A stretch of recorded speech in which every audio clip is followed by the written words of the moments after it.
Joint family. रोशनी, अब तेरी शादी की उम्र हो चुकी है। सब तेरे लिए लड़का देख रहे हैं और तू है कि 8-9 बजे बिस्तर से उठ रही है। मम्मी, क्या आप भी सुबह सुबह ज्ञान दे रही हो? सोने तो दो कम से कम। क्या करें, अब तेरी हरकतें ही ऐसी हैं। चल अब बिस्तर छोड़ और मेरे साथ खाना बनाना सीख। ना, मैं नहीं बना रही खाना वाना। आप प्लीज जाइए ना यहाँ से। रोशनी की बातों से निराश होकर निशा वहाँ से चली जाती है। निशा, तुम रोशनी को घर का कामकाज क्यों नहीं सिखाती?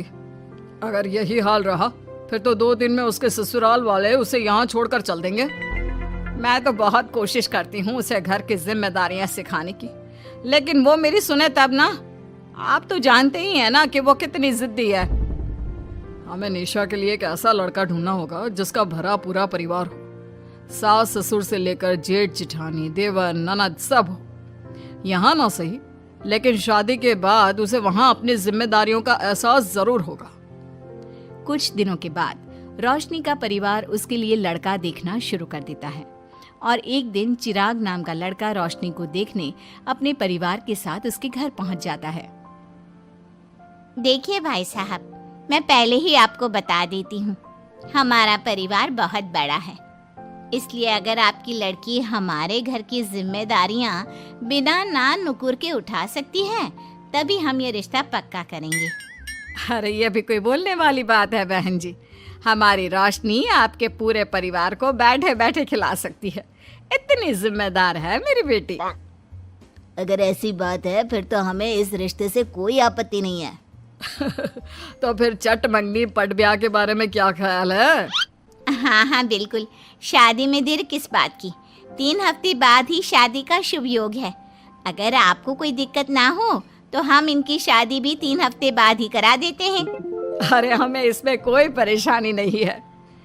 इस तरह दोनों परिवारों में शादी की तैयारियां शुरू हो जाती है और कुछ ही दिनों बाद रोशनी की शादी चिराग से करा दी जाती है।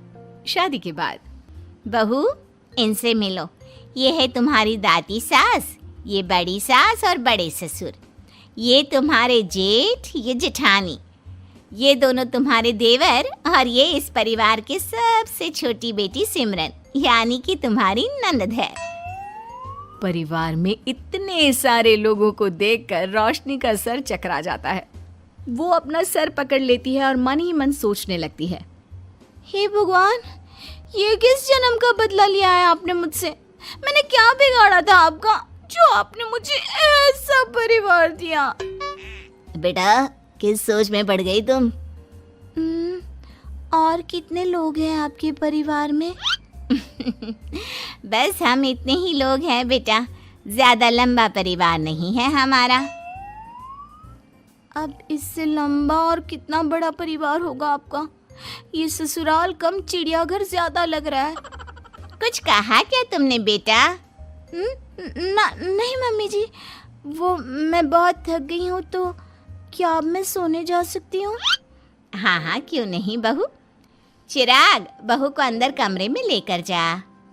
जी माँ। चिराग रोशनी को अंदर कमरे में लेकर जाता है। चिराग, मुझे यहाँ नहीं रहना, मुझे अलग रहना है। ये तुम क्या बोल रही हो रोशनी? अभी तो आई हो तुम और अभी अलग होने की बात कर रही हो। परिवार वालों को पता चलेगा तो कितने दुखी होंगे वो लोग। मुझे नहीं मतलब किसी से, और इसे तुम परिवार कहते हो? ये परिवार कम कोई गली मोहल्ला ज्यादा लग रहा है। रोशनी, अभी तुम नई हो इस परिवार में, इसलिए शायद तुम्हें ऐसा लग रहा है। कुछ दिन में आदत हो जाएगी तुम्हें। चिराग की बात सुनकर रोशनी अपना सर पकड़ लेती है। आपको समझाना तो दीवार में सर पटकना है। मैं सो रही हूँ, लाइट ऑफ मत करना, मुझे अंधेरे में नींद नहीं आती। इतना बोलकर रोशनी बिस्तर पर लेट जाती है। रोशनी को देखकर चिराग का मुंह खुला का खुला रह जाता है। वो भी पैर पटकते हुए बिस्तर के दूसरे कोने में अपना मुंह मोड़कर सो जाता है। अगले दिन, देवरानी जी, आप उठ भी जाइए, सुबह के 6 बज चुके हैं। सोने दो ना मम्मी, क्यों परेशान कर रही हो? देवरानी जी, मैं आपकी मम्मी नहीं जेठानी हूँ। सुबह सुबह क्या मजाक है मम्मी? इतना कहकर रोशनी अपनी आंखें मसलते हुए उठती है और अपनी जेठानी को देखकर चौंक जाती है। दीदी आप यहाँ? पिछले 1 घंटे से तुम्हें उठा रही हूँ, लेकिन तुम हो कि अब उठ रही हो? लेकिन अभी तो सिर्फ 6 बज रहे हैं, आपने मुझे उठाया क्यों? वो इसलिए क्योंकि आज तुम्हारे इस घर में पहली रसोई है, तो खाना आज तुम्हें ही बनाना होगा ना। क्या? मुझे पूरे मोहल्ले के लिए खाना बनाना पड़ेगा?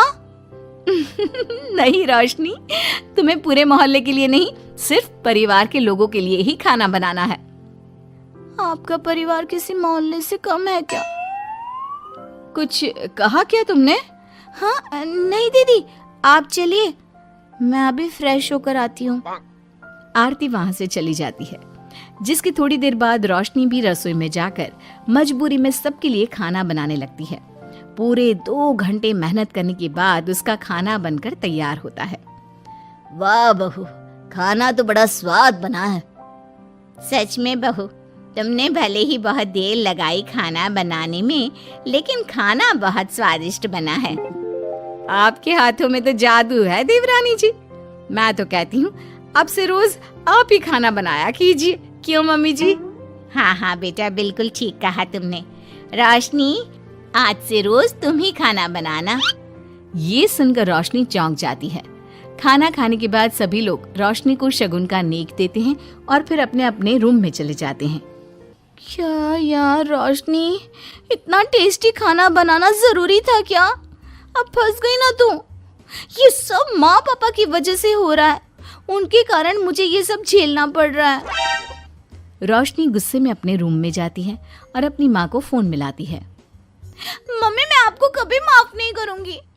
आपने जानबूझकर मुझे इतने बड़े परिवार में भेजा है, जहाँ मुझे सांस लेने की भी फुर्सत नहीं है। हमने ये सब इसलिए किया ताकि तू अपनी जिम्मेदारियां निभाना सीखे। अब मायके की तरह ससुराल में भी अपनी जिम्मेदारियों से मुंह मत मोड़ लेना। मुझे नहीं रहना माँ यहाँ। इस घर में जितने लोग हैं, उतने तो हमारे गली मोहल्ले में भी नहीं थे। माँ, मैं आपसे आपकी सारी बातें मानूंगी, पर प्लीज मुझे यहाँ से ले जाइए। बिल्कुल नहीं, अब से वही तेरा सब कुछ है। वहां से भागने के बजाय अपनी जिम्मेदारियां पूरी करना सीख, इससे हमें भी थोड़ी खुशी मिल जाएगी। माँ की बातों से निराश होकर रोशनी फोन काट देती है, जिसके बाद उसकी नजर नेक में मिले पैसों पर पड़ती है और वो फटाफट से बिस्तर पर बैठकर पैसे गिनना शुरू कर देती है। अरे वाह, ये तो पूरे 25,000 रुपए हैं। किसी ने भी 5100 से कम का नेक नहीं दिया।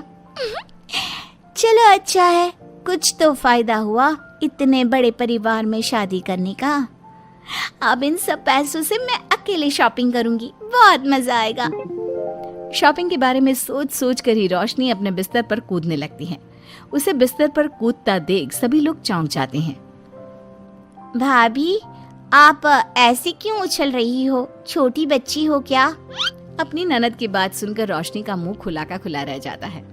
थोड़ी देर बाद रोशनी घर में बिना बताए शॉपिंग के लिए निकल जाती है और शगुन में मिले पूरे पैसों को शॉपिंग में उड़ा देती है। शाम में, देवरानी जी कहाँ गई थी आप?